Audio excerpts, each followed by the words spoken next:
हमारे वास्ते नहीं चाहिए, हमारे बच्चों के वास्ते चाहिए।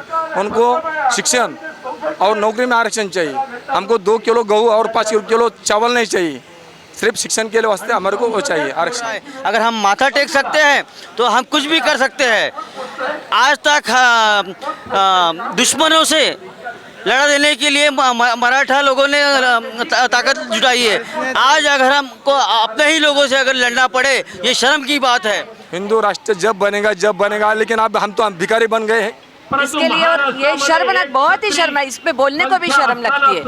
बहुत ही घिनौनी हरकत है। उनको तो चौराहे पे फांसी पे कौड़े मार के लटकाना चाहिए फांसी पे।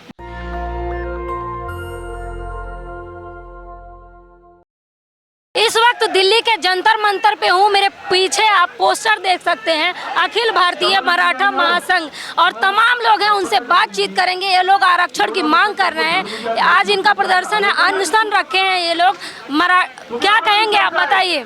आरक्षण हमको सिर्फ राजकारण के वास्ते नहीं चाहिए, हमारे बच्चों के वास्ते चाहिए। उनका भविष्य आज बहुत बुरा है। जब छत्रपति शिवाजी महाराज थे, जब देश स्वतंत्र होने के पहले हमारे पास 80 एकड़ 90 एकड़ ज़मीन थी।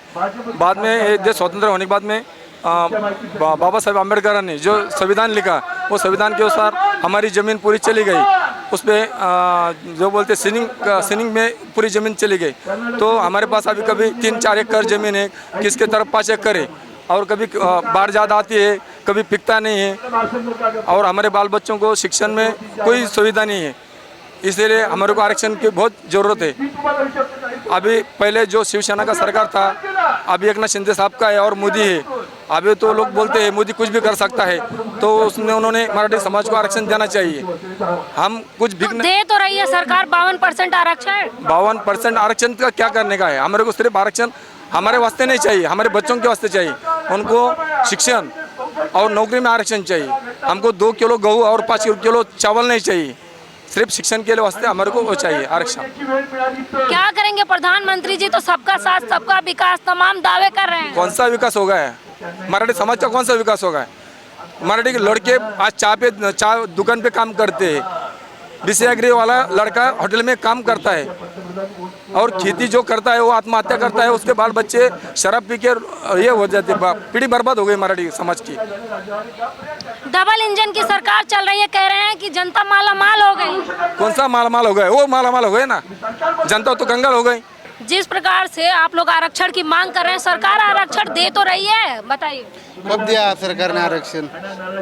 सिर्फ बातें कर रही है, आरक्षण तो दे नहीं रही है। कागज पे आरक्षण चाहिए हमें। ऐसे बात करते हैं, हवा में आरक्षण कोई भी दे सकता है, लेकिन कागज पे चाहिए हमें आरक्षण। हमें अनाज के लिए आरक्षण नहीं चाहिए, हमें शिक्षा के लिए आरक्षण चाहिए। हमारे जो आने वाली पीढ़ी है, उनके लिए कुछ बचता नहीं है ना। ये देखो, इन्होंने शिक्षा महंगा किया है, प्राइवेट स्कूल चालू किए, शिक्षा महंगा हो गया, नौकरी कम हो गई, सरकारी नौकरी नहीं है। ऐसे बहुत दिक्कत आ रही है ना। ये देखो, हम ज़मीन बेच के बच्चों को सिखाते हैं, लेकिन वो शिक्षा लेने के बाद उसको नौकरी नहीं मिलता। वो बड़ी दिक्कत है हमारे लिए। बेरोजगारी बड़ा मुद्दा है। बेरोजगारी बहुत बड़ा मुद्दा है, और हमें शर्म आती है कि मराठा समाज के नेता हमारी महाराष्ट्र सरकार में बैठे हुए, लेकिन वो हमारे को न्याय दिलाने के लिए असक्षम साबित हुए। इसलिए हमको राज्य सरकार छोड़ के आज दिल्ली दरबार में आके माथा टेकना पड़ रहा है। अगर हम माथा टेक सकते हैं तो हम कुछ भी कर सकते हैं।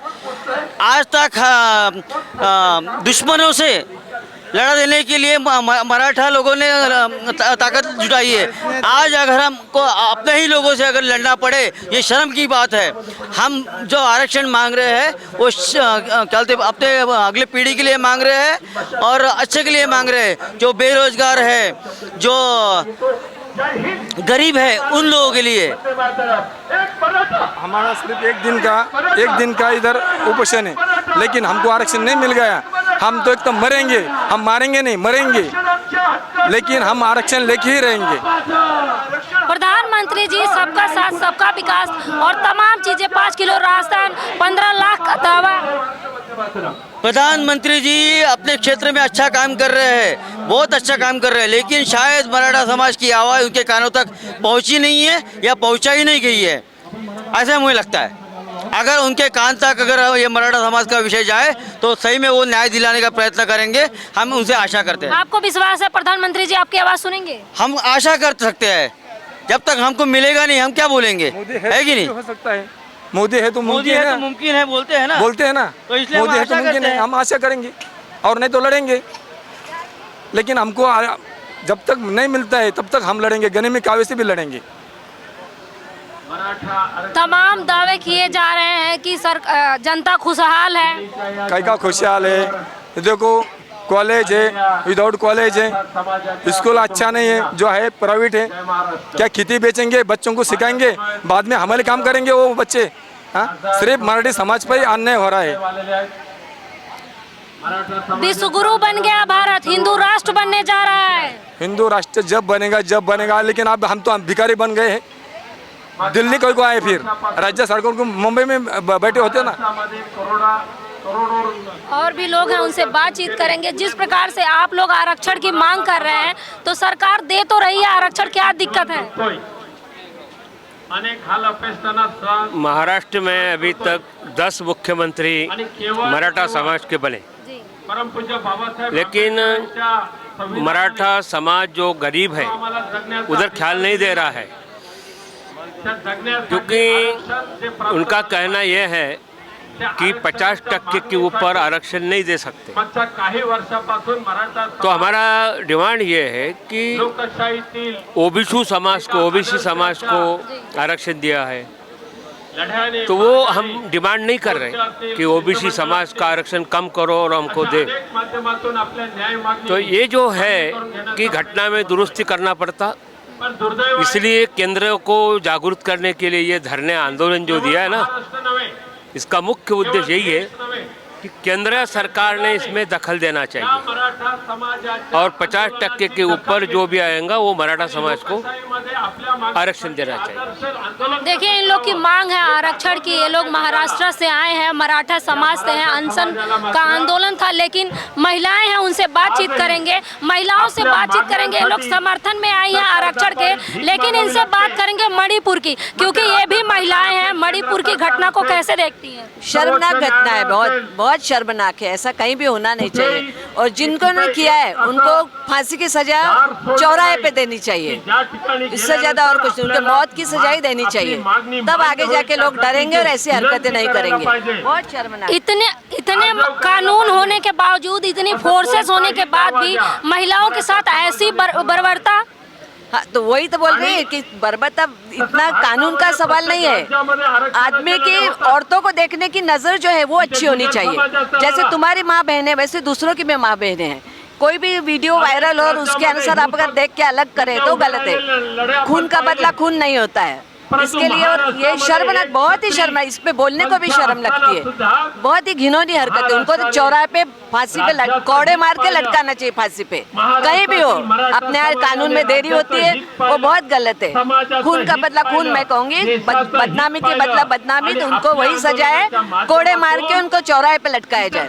डबल इंजन की सरकार है, भारतीय जनता पार्टी की सरकार है, केंद्र से लेकर राज्य तक।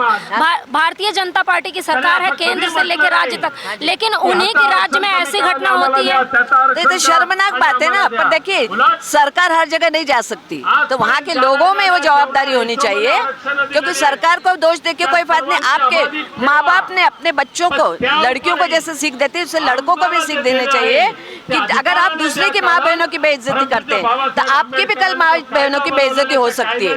तो इसके लिए बचपन से अगर बच्चों को आप अच्छी शिक्षा देंगे तो ये बात कहीं नहीं होंगी। इसके लिए कानून कड़ा होना चाहिए, यही इसका है। कोई भी सरकार हो, सब सरकार एक जैसी है, कोई भी हो, हमें सरकार से मतलब नहीं। हमें सिर्फ जो गंदगियां हो रही है उनको रोक लगाना चाहिए, वही हमारे उसका बस एक ही है, चौराहे पे लटका के फांसी में कोड़े मार के फिर फांसी देना चाहिए। और हमारे पूरे भारत में क्या विदेश में भी वो वीडियो वायरल करना चाहिए, तभी लोग डरेंगे और ये चीजें रुकेंगी। क्या कहेंगे आप लोग? आरक्षण के समर्थन में आए, आरक्षण की मांग कर रहे हैं, सरकार दे तो रही है आरक्षण। बिल्कुल आरक्षण तो चाहिए, हम लोग हमारे बच्चों के लिए मांगने आए, तो हम लोग दिल्ली पहुंचे तो कुछ ना कुछ मिलना ही चाहिए। क्या उम्मीद है प्रधानमंत्री जी आपकी आवाज सुन लेंगे? लग तो रहा है प्रधानमंत्री जी सबकी छोटे लोगों की ज्यादा सुनते हैं। तो मणिपुर की क्यों नहीं सुन रहे हैं? हाँ, वो तो सुननी चाहिए ना उन्होंने, वो तो बहुत गलत बात हुई है। देखिए महिलाओं का तांता देखिए, ये महिलाएं महाराष्ट्र से आई हैं जो कि आरक्षण की मांग कर रही हैं, कह रही हैं कि हम अपने बच्चों का भविष्य संवारना चाहते हैं। लेकिन इनसे हम पूछताछ करेंगे मणिपुर की, क्योंकि महिला मैम कैसे देखती हैं मणिपुर की घटना को? मणिपुर में अभी जो अपने औरत लोग के साथ जो हो गया वो कितना बुरा हो गया है। अब मीन्स हम लोग लेडीज लोग किधर अकेले जा नहीं सकते क्या? ये हमारे शिवाजी महाराज ने ऐसा किया था क्या? हम लोग मराठे हैं, मराठे होने तो कुछ भी होने दो, मगर महिला घूम नहीं सकती है। ये ऐसा हो जाएगा तो हमारे लड़की लोग कैसे बाहर गिरेंगे, बाहर कैसे जाएंगे, सर्विस कैसा करेंगे, जॉब कैसा करेंगे, किधर भी जाने के लिए उनको तकलीफ हो जाएगा। ये कितना बुरा है, इसके ऊपर आवाज़ तो उठाना मांगते हैं ना। हाँ, आज अगर औरत लोग को बाहर पड़ना मुश्किल है और ऐसा जो कितना गंदा किया है वो लोग ने, और कोई भी उसके ऊपर आवाज़ नहीं उठा रहे। जबकि महिला जो है बाल विकास मंत्री जो है वो महिला है स्मृति ईरानी, वो क्यों नहीं चुप्पी तोड़ रही है? वही ना, वही बात है, एक महिला होके महिला के लिए नहीं बोल सकती है। हाँ, ये आवाज उठना चाहिए, सभी औरतों ने ये आवाज उठाना चाहिए कि महिला एक जब भी दुर्गा हो सकती है, उसके ऊपर कुछ भी प्रॉब्लम आता है तो वही महिला वही लोग को उठा के फेंक सकती है। वही दुर्गा है, वही महाकाली है। अगर सब महिला मिलके उठे ना तो लोग को छोड़ेंगे नहीं। आप लोग देख सकते हैं ये लोग आरक्षण की मांग करने आए हैं, लेकिन मेरा सवाल मणिपुर पे था। ये महिला मंडली है और आप देखेंगे तमाम लोग हैं, लेकिन ये लोग आरक्षण की मांग कर रहे हैं। लेकिन महिलाओं से मेरा सवाल था मणिपुर पे, आरक्षण की मांग तो कर ही रहे हैं, लेकिन उसके साथ साथ मणिपुर की बात ना हो, ऐसा हो नहीं सकता। क्या कहेंगे आप लोग आरक्षण की मांग करने आए हैं? हम महाराष्ट्र से आए।